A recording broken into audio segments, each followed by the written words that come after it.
ولایت علی ابن ابی طالب علیہ السلام یعنی کہ علی ولی اللہ، یہ کہاں کہاں ہے؟ اگر سادہ لفظوں میں پوچھا جائے تو ایمانیات کے ہر حصے میں علی ولی اللہ ہے، سادہ لفظوں میں، یعنی کہ ابتدا سے ایمان کی ابتدا سے لے کے ایمان کی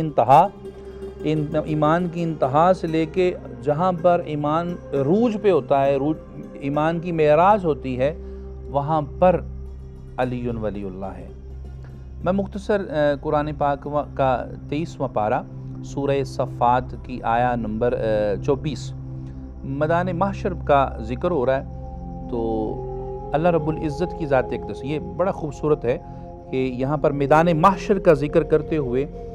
رب کائنات قرآن پاک میں ارشاد فرماتا ہے وَاقِفُهُمْ إِنَّهُمْ مَسْئُولُونَ۔ اب یہ ٹاپک چل رہا ہے میدان محشر کا کہ جب تمام بنی آدم کے تمام سوالات، تمام معاملات، ہر چیز ہو جائے گی، یعنی کہ جن کے اعمال نامے دائیں ہاتھ میں ہوں گے وہ بھی، جن کے بائیں ہاتھ میں ہوں گے وہ بھی، میزان، صراط، سب کچھ ہو جائے گا۔ جنتی جنت میں جانے لگیں گے اور جہنمی جہنم میں جانے لگیں گے۔ عین اس وقت اللہ رب العزت تمام بنی آدم سے ارشاد فرمائے گا وَاقِفُهُمْ إِنَّهُمْ مَسْئُولُونَ، یعنی کہ آپ غور کیجئے، انسان مرا، برزخ شروع ہوا یعنی قبر شروع ہوئی، قبر کے منازل تمام گزرے، قبر کے سوالات ہوئے، اس کے بعد محشر قائم ہوا، تمام قبروں سے باہر آئے، جلنے والے اپنی اصل حالت میں آئے، پھر وہاں پر ایمانیات ہوئی، تمام نے اپنے اپنے امتحان دیے، پورے صراط سے گزرے، میدان سے گزرے، میزان سے گزرے، ہر جگہ سے گزرنے کے بعد جو جنت میں جانے والے تھے ان کے نامہ اعمال ان کے دائیں ہاتھ میں، جو جہنم میں جانے والے تھے ان کے نامہ اعمال بائیں ہاتھ میں، یعنی کہ بندے نے توحید کا اقرار کر لیا، رسالت کا اقرار کر لیا، نماز، روزہ، حج، زکوٰۃ، صدقات، اعمال سب کچھ ہو گیا۔ اب اصولی طور پہ یہ تھا کہ اب جاتے ہوں کو روکنے کی وجہ کوئی نہیں تھی، لیکن سب ہونے کے بعد اللہ تعالیٰ نے ارشاد فرمایا وَاقِفُهُمْ إِنَّهُمْ مَسْئُولُونَ، اے فرشتوں انہیں روکو، یعنی جہنم میں جانے والوں کو بھی روکو اور جنت میں جانے والوں کو، سب کو روک دو۔ اب جو فرشتے ہوں گے وہ سب کو روک دیں گے۔ یہاں پر جو روکنے کی وجہ ہے وہ کیا ہے؟ امام حجر عسقلانی علیہ رحمہ، بہت بڑی ہستی، یہ امام مکہ بھی رہے ہیں، اہل سنت کی بہت بڑی ہستی ہیں، بہت بڑے محدث ہیں۔ آپ رحمۃ اللہ تعالی علیہ الصواعق المحرکہ میں یہ جو روکنے کی وجہ ہے وہ بیان کرتے ہیں۔ روکنے کی وجہ کیا ہے؟ اللہ رب العزت سب کو روکنے کے بعد ارشاد فرمائے گا ان سے ایک سوال کرو، وَاقِفُهُمْ، روکو انہیں، انہم، ان سے، مسئولون، ایک سوال کرو۔ وہ سوال کیا ہے؟ امام ابن حجر حیثمی مکی علیہ رحمہ اس کے متعلق ارشاد فرماتے ہیں کہ ان سب کو روکنے کے بعد انہم مسئولون عن ولایت علی ابن ابی طالب وحب اہل بیتہ،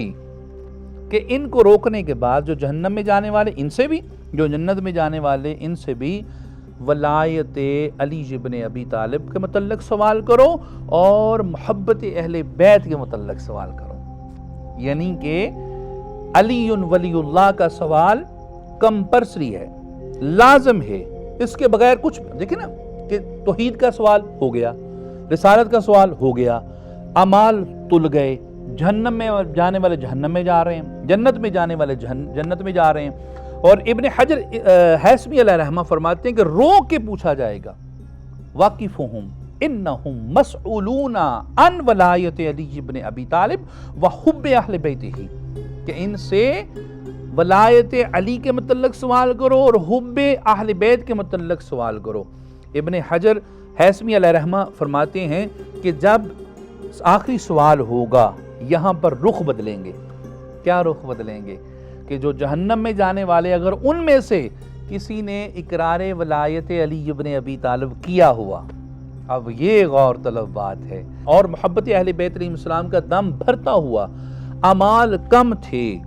گناہ گار تھا، خطا کار تھا، سیاہ کار تھا، گناہ گار، انتہائی گناہ گار تھا کہ جہنم کی طرف جا رہا ہے، لیکن صرف ولایت علی ابن ابی طالب کی وجہ سے رخ بدل جائے گا کہ جہنم میں جاتا ہوا رخ جنت کی طرف ہو جائے گا، اور دوسری طرف نقشہ جنت میں جانے والے کا پلٹے گا۔ کیا؟ کہ وہ سب کچھ اس کے پاس ہے، توحید بھی ہے، رسالت کا اقرار بھی ہے، نماز بھی ہے، روزے بھی ہیں، حج بھی، زکوٰۃ بھی، اعمال بھی، بڑے بڑے محراب بھی، مسجدوں کی بڑی بڑی قطاریں بھی، اور بڑے بڑے چینل بھی، ہر چیز ہے، ہر طرح کی میٹھی نمکین سنت پوری کی ہوئی ہے، مسواکوں کے انبار لگوائے ہوئے ہیں، اماموں کی بھرمار ہوئی ہے، جھنڈے طرح طرح کے پکڑے ہوئے ہیں، لیکن اقرار ولایت علی ابن ابی طالب نہیں تھا، رخ بدل کے جہنم کی طرف چلا جائے گا۔ علی ولی اللہ یعنی ولایت علی ابن ابی طالب علیہ السلام ایمان کی مرکزی، اور بلکہ میں تو کہوں گا کہ ایمان کی جان ہے، کہ ہر چیز ہو لیکن یہ جان نہ ہو، ہر جاندار چیز بے جان ہے۔